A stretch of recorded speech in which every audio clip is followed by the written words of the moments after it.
Сәлематсыздар ма?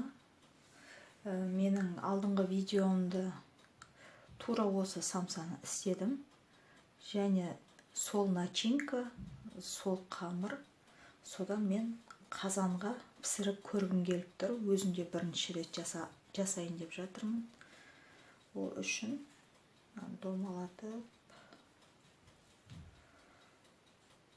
жинаймыз шетіндегі қамырды.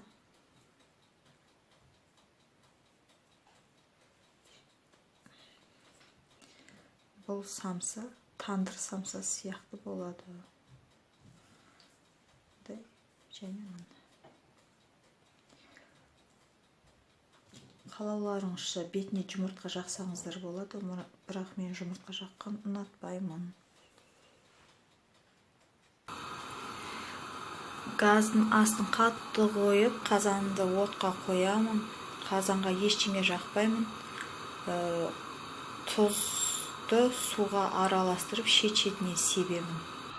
Самсамды бүгіп болдым. Қазаным қызып жатыр. Қазір жабыстырамын. Тұз бен суды араластырып шет-шетіне себемін.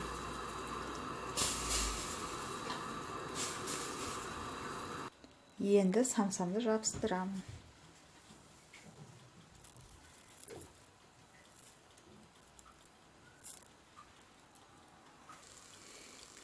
Қазанға самсаларымды жабыстырдым.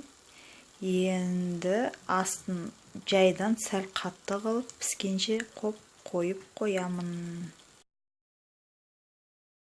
Қазан самса дайын болды. Астарыңыз дәмді болсын.